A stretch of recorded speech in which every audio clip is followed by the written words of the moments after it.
दोस्तों, अमेरिकी राष्ट्रपति ट्रंप को लगता था कि वो भारत के बिना सारे बड़े काम पूरे कर सकते हैं, लेकिन ऐसा हुआ नहीं। दरअसल रिसेंटली अमेरिकी राष्ट्रपति ट्रंप ने गाजा के अंदर शांति लाने के लिए जिस बोर्ड ऑफ पीस का निर्माण किया है, अब इसे एग्जीक्यूट करने के लिए भारत का साथ चाहिए। और बड़ी खबर यह है कि राष्ट्रपति ट्रंप ने भारत को गाजा के लिए प्रस्तावित बोर्ड ऑफ पीस में शामिल होने का औपचारिक निमंत्रण भेजा है। इससे साफ पता चलता है कि सिर्फ यूरोप ही नहीं बल्कि अमेरिका को भी आज भारत की जरूरत है। दूसरी खबर भारत की डिफेंस मैन्युफैक्चरिंग से सामने निकल के आ रही है, जहां पर भारत का सालों का इतिहास रहा है कि भारत अपनी सेनाओं की जरूरतों को पूरा करने के लिए दूसरे देशों से गोला बारूद इंपोर्ट कराता था। लेकिन अब हम उस स्टेज पर आ चुके हैं कि न सिर्फ अपनी सेना की जरूरतों को पूरा कर पा रहे हैं, बल्कि आर्टिलरी शेल जैसे आधुनिक हथियार हम दुनिया को एक्सपोर्ट कर पा रहे हैं। तीसरी खबर भारत और जापान के बीच हुए नए रक्षा समझौते से सामने निकल के आ रही है, जहां पर दोनों देशों के बीच एक नया अध्याय जुड़ चुका है। साउथ चाइना सी के अंदर बढ़ती चीन की पावर को काउंटर करने के लिए दोनों देशों ने न्यू डिफेंस इक्विपमेंट्स को डेवलप करने के लिए नई पार्टनरशिप्स कर ली हैं। जानते हैं आज के इस वीडियो में तीनों ही इंपॉर्टेंट अपडेट डिटेल्स में। यदि आपको हमारा काम पसंद आया, वीडियो को लाइक, चैनल को सब्सक्राइब जरूर कीजिएगा, क्योंकि आपका एक छोटा सा काम आप तक के जरूरी और सही खबरें लाने में हमारी बड़ी मदद करता है। तो सबसे पहले और बड़ी खबर अमेरिका से, जहां पर साल 2026 की सबसे बड़ी अंतर्राष्ट्रीय खबर हो सकती है, क्योंकि अमेरिकी राष्ट्रपति ट्रंप ने भारत को गाजा के लिए प्रस्तावित बोर्ड ऑफ पीस के लिए निमंत्रण दिया है। दरअसल यह प्रस्ताव ट्रंप के उस 20 सूत्रीय व्यापक शांति योजना का हिस्सा है, जिसका उद्देश्य युद्ध के बाद गाजा का रीडेवलपमेंट किया जा सके और वहां पर ऐसी गवर्नमेंट बिठाई जा सके जो कि वहां के लोगों के लिए काम करे। फिलहाल ये जानकारी भारत के लिए तब सामने निकल के आती है जब भारत में अमेरिकी राजदूत सर्जियो गोर ने सोशल मीडिया पर राष्ट्रपति ट्रंप का वह पत्र साझा किया जो कि प्रधानमंत्री मोदी को भेजा गया है। पत्र में ट्रंप ने भारत को इस ऐतिहासिक और शानदार प्रयास का हिस्सा बनाने के लिए आमंत्रित किया है। अब बोर्ड ऑफ पीस क्या है, इसका स्ट्रक्चर किस तरीके से डिजाइन किया गया है, जरा इसे समझते हैं। तो यह एक त्रिस्तरीय यानी कि ट्राई लेयर ढांचे पर काम करेगा। पहला स्टेज यहाँ पर एक सेंट्रल बोर्ड होगा, इसकी अध्यक्षता खुद ट्रंप करेंगे। दूसरा होगा एग्जीक्यूटिव बोर्ड, यह सलाहकार यूनिट होगी जिसमें टोनी ब्लेयर यानी कि पूर्व ब्रिटिश पीएम, अजय बग्गा विश्व बैंक के अध्यक्ष और जानेर कुशनगर जैसे नाम शामिल हैं। तीसरा स्टेज नेशनल कमेटीज तैयार की जाएंगी, जिसमें गैर राजनीतिक एक्सपर्ट्स शामिल किए जाएंगे जो कि गाजा के अंदर दैनिक प्रशासन को पूरी तरीके से संभालें और हर एक चीज का अपडेट पूरे बोर्ड को देते रहें। और तमाम रिपोर्ट्स पढ़ने के बाद हमें पता चला कि इस प्रोजेक्ट को एग्जीक्यूट करने के लिए इस बोर्ड में स्थायी सदस्यों के लिए देश को करीब $1 बिलियन यानी कि 8,300 करोड़ रुपए का योगदान होगा, जिसका उपयोग गाजा के रीडेवलपमेंट पे किया जाएगा। लेकिन हैरानी की बात ये नहीं कि यहाँ पर भारत को इन्वाइट किया गया है इस बड़े प्रोजेक्ट के लिए, बल्कि भारत के अलावा पड़ोसी देश पाक, कनाडा, मिस्र, तुर्की, अर्जेंटीना, हंगरी समेत 60 देशों को निमंत्रण भेजा गया है। और ट्रंप का ये प्लान आज का नहीं बल्कि साल 2025 का है। इस 20 सूत्रीय योजना की पहली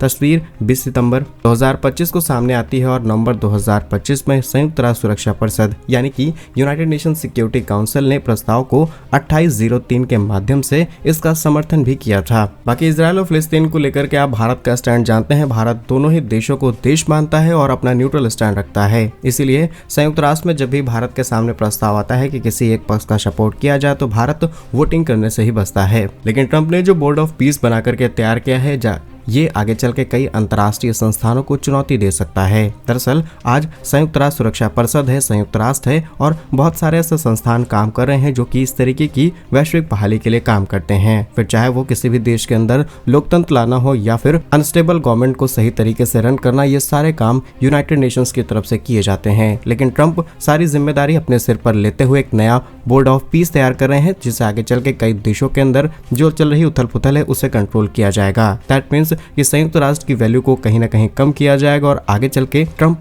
या फिर अमेरिकी शासन ही डिसाइड करेगा कि किस देश के अंदर शांति रहेगी, किस देश के अंदर शांति नहीं रहेगी। इससे साफ पता चलता है कि अमेरिका सिर्फ अपने इंटरेस्ट के लिए काम करेगा और जिस देश के अंदर इन्हें अनस्टेबिलिटी लानी है वो अपने पपेट बिठा करके चीजें अपने हिसाब से चला सकते हैं। तो अमेरिकी प्रशासन की तरफ से दुनिया के इन बड़े संस्थानों को चैलेंज करना आपके हिसाब से से सही है या फिर नहीं, कमेंट्स में अपनी राय जरूर लिखिएगा। नेक्स्ट इंपॉर्टेंट अपडेट भारत के डिफेंस मैन्युफैक्चरिंग सेक्टर से सामने निकल के आ रही है, जहां पर भारत ने 155 mm के M107 आर्टिलरी शेल के प्रोडक्शन को बड़े स्केल पर शुरू कर दिया है। और ये स्केल इतना ज्यादा है कि हम न सिर्फ अपनी जरूरतों को पूरा कर रहे हैं बल्कि इसे दुनिया भर में एक्सपोर्ट कर पा रहे हैं। दरअसल जब से रूस और यूक्रेन के बीच वैश्विक संघर्ष शुरू हुआ तब से भारत ने सबक लिया कि अब समय आ चुका है कि डिफेंस प्रोडक्शन पर फोकस किया जाए। 3 साल पहले भी हम प्रोडक्शन कर रहे थे लेकिन बल्क में प्रोडक्शन नहीं हो रहा था। और जिस डिफेंस हथियार को भारत ने बनाना शुरू किया है ये दुनिया के लिए बहुत जरूरी है, क्योंकि आर्टिलरी शेल्स बहुत ही कम कॉस्ट पर तैयार किए जाते हैं, लॉन्ग रेंज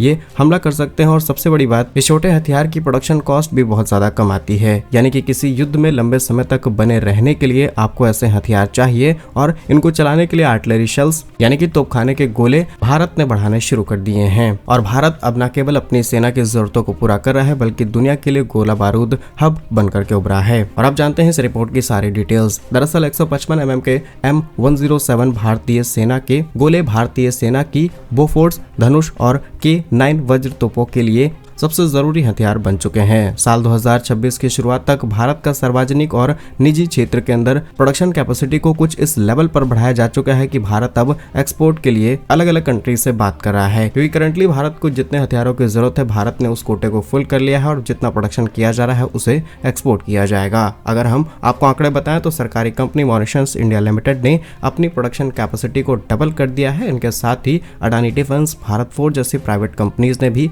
प्रतिवर्ष लाखों ऐसे गोलों का प्रोडक्शन तैयार करना शुरू कर दिया है। वहीं भारत में तैयार किए जाने वाले 155 mm के गोलों की कीमत अंतर्राष्ट्रीय बाजार में केवल 300 से $400 के बीच है, जबकि यूरोप या अमेरिकी गोलों की कीमत इनसे कई गुना ज्यादा है। और यही सबसे बड़ा फैक्टर है, इसीलिए नाटो कंट्रीज भी भारतीय हथियारों की तारीफ करते हैं और भविष्य में यूरोप का काफी बड़ा डिफेंस एक्सपोर्टर बन सकता है भारत। और कहीं ना कहीं ये आगे चल के अमेरिका को रिप्लेस करेगा या फिर अमेरिका के लिए एक हार्ड कॉम्पिटिटर बन जाएगा। और सिर्फ इतनी ही प्राइवेट कंपनीज नहीं बल्कि कई और प्राइवेट कंपनीज ने यहाँ पर पार्टिसिपेट किया है, जैसे कि अडानी डिफेंस ने कानपुर के अंदर अपना प्लांट सेटअप किया जहां पर करीब 1,50,000 बड़े कैलिबर्स तैयार किए जाते हैं। इसके अलावा गुड लुकिंग इंडिया ने $6 मिलियन लगाए हैं नई फैक्ट्री को सेटअप करने के लिए और यहाँ से भी एक साल में करीब 1.5 लाख सेल्स बना करके तैयार किए जा रहे हैं और ये प्रोडक्शन कैपेसिटी तो लगभग 4 लाख एक साल के अंदर हो जाएगी। उसके अलावा सुनीता टूल्स की बात की जाए तो महाराष्ट्र बेस्ड इस कंपनी ने 126 करोड़ रुपए का निवेश करते हुए अपना प्रोडक्शन 3 गुना कर दिया है, जिससे वो सालाना